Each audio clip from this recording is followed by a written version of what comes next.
You know, it's kind of amazing how quickly the conversation has changed. Not that long ago, everyone was wondering what Nintendo would even do after the original Switch. The system was such a huge success that the idea of following it up almost felt impossible.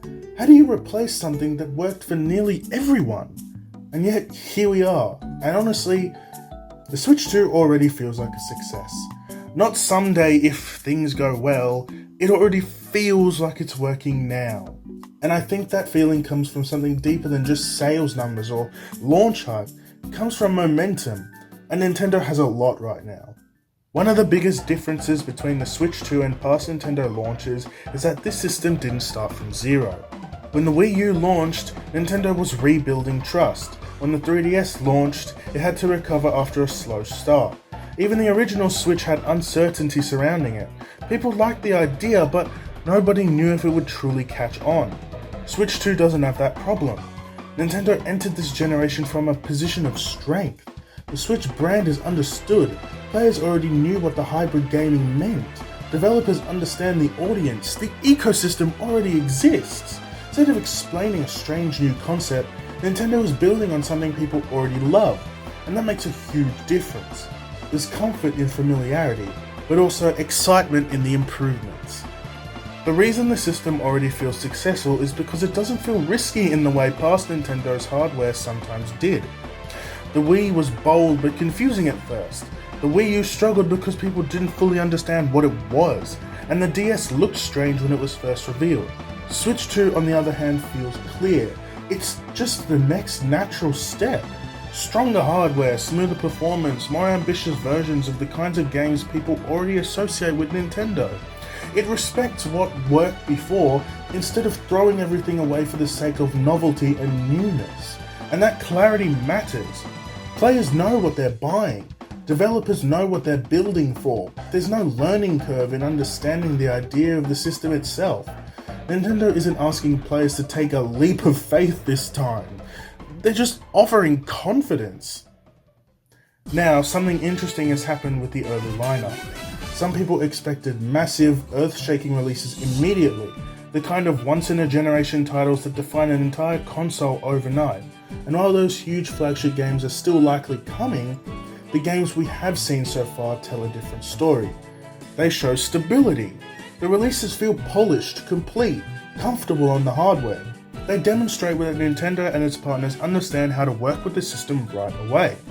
There's no awkward adjustment period where developers are clearly struggling to figure out what they even want to do on the system. Instead, the transition feels smooth, and that smoothness creates trust. It tells players that this isn't an experimental launch, it's a confident one. Another reason the Switch 2 already feels successful is something Nintendo historically struggled with: third-party momentum. Developers appear more ready this time. Stronger hardware means fewer compromises when bringing games over. Modern engines run more comfortably. Ports feel less like miracles and more like just the expectation. That changes the perception. When a Nintendo system becomes a place where major releases can realistically exist alongside first-party titles, the platform stops feeling isolated. It becomes part of the broader gaming conversation instead of just sitting beside it. The kind of support builds long-term confidence, not just for the fans, but for the entire industry. Nintendo also launched this system at a moment where players are just ready for it.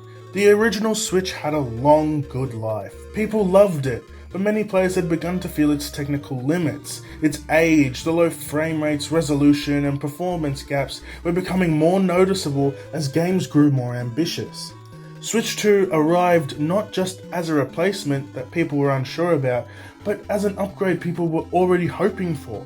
That creates enthusiasm instead of hesitation. It feels less like Nintendo convincing players to move forward, and more like players were feeling that it's time for them to move on themselves. What's interesting is that this success doesn't feel explosive in the same way the Wii or the original Switch did. There's no sudden cultural shockwave, no bringing a controller in their living room for the first time, or absolutely running to the stores for Breath of the Wild. Instead, it just feels steady, confident, almost inevitable. And that kind of success can be easy to overlook because it isn't dramatic. But stability is powerful. It means fewer barriers, fewer doubts, fewer moments where Nintendo has to explain itself. The system simply makes sense. People understand it immediately, and sometimes that's more valuable than surprise. What makes this even more interesting is that the biggest system-defining games haven't even arrived yet. The next 3D Mario, the next 3D Zelda, kind of releases that reshape how people talk about a console. Usually those games are what create the success stories. Here, they feel like additions to something already working. That flips the usual narrative. Instead of waiting for a game to save the platform, players are waiting for the games that will elevate an already stable foundation. And that's a very strong position to be in. Success isn't only measured by numbers or headlines. Sometimes you can feel it in the tone of the community. There's excitement without desperation. Anticipation without fear, yeah.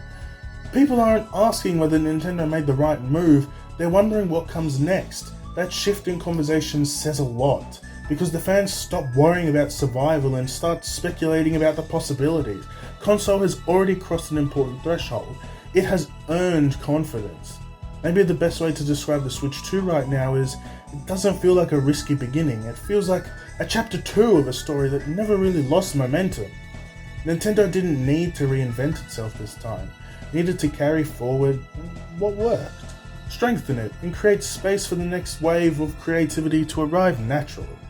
The excitement isn't coming from the uncertainty, it's coming from the expectation. There's a quiet sense of the groundwork that's already being solid. The system has found its footing early, and that the biggest moments are still ahead rather than desperately needed.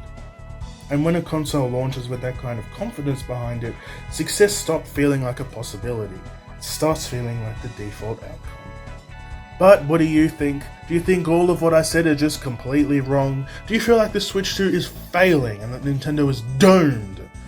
Or do you just like what's happening? Do you like the games? Do you like the Switch 2? Do you like how it's not this big new thing? Well, whatever you think, tell me down in the comments. Bye bye.